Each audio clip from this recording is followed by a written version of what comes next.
tests that orthopedic surgeon should think about. MRSA screening and decolonization. Is this patient a MRSA carrier? Should we screen this patient for MRSA?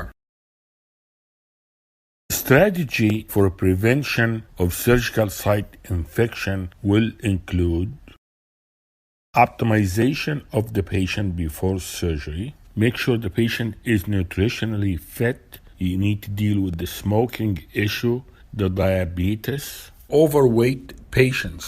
And you need to improve the skin and the soft tissue condition, the area where you're going to make the incision.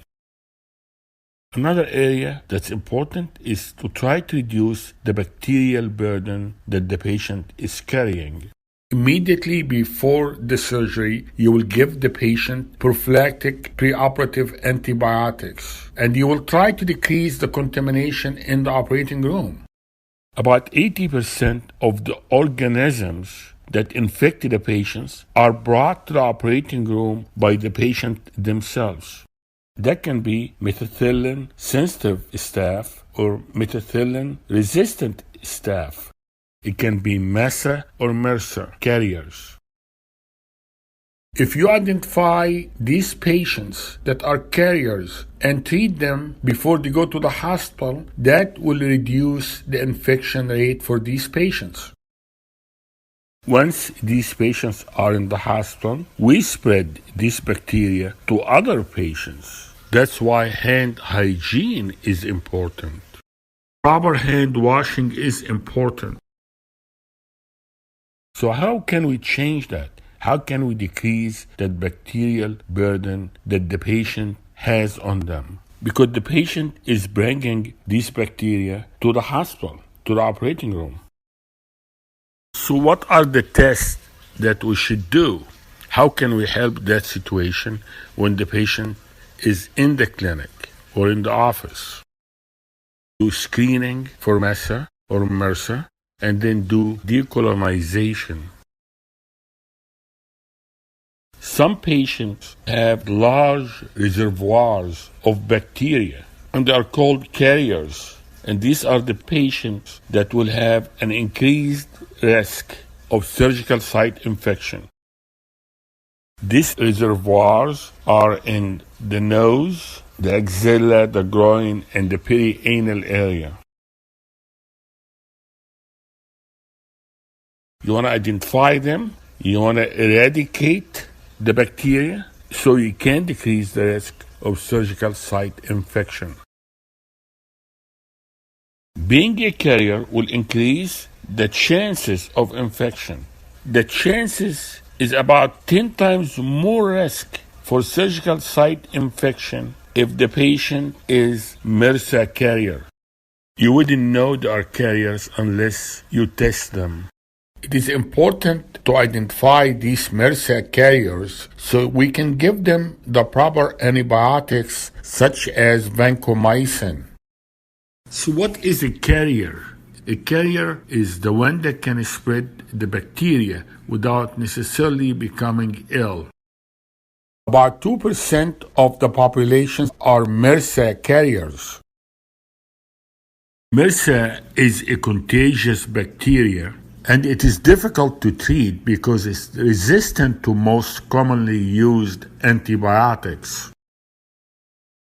What makes the MRSA resistant?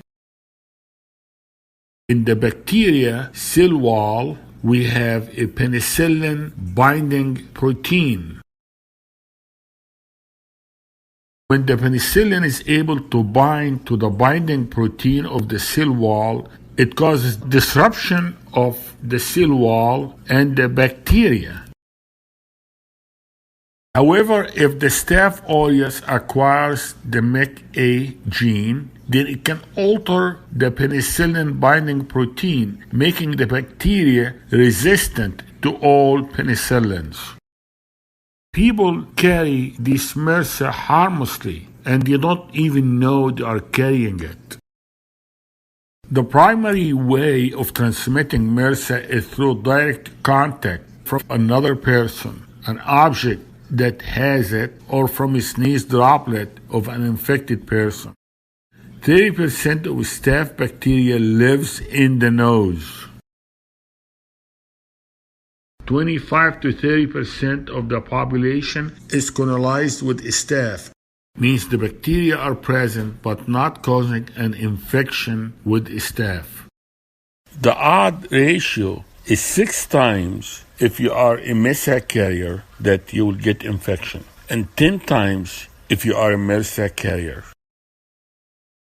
MRSA carriers are diagnosed by examining a swab or a culture of the nose.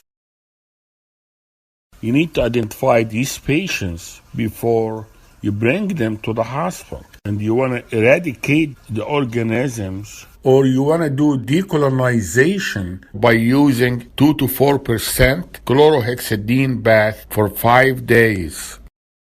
The patient should leave the chlorhexidine on the surface of the skin. It works better if kept on for a longer time, so it is better not to wash it off. And 2% nasal mupirocin BID for 5 days. It is a nasal antibiotic ointment. By the screening and eradication program, you can drop the infection rate by about 40 to 60% or more, depending on the compliance of the patient. Our institution showed that empiric treatment is less costly than staph aureus screening and decolonization in total joint arthroplasty patients. They used preoperative empiric mupirocin treatment for all total joint arthroplasty patients. And they find that the cost is much less than the cost of standard screening and decolonization of the staph. They find that the empiric treatment allows for more efficient workflow without compromising the patient.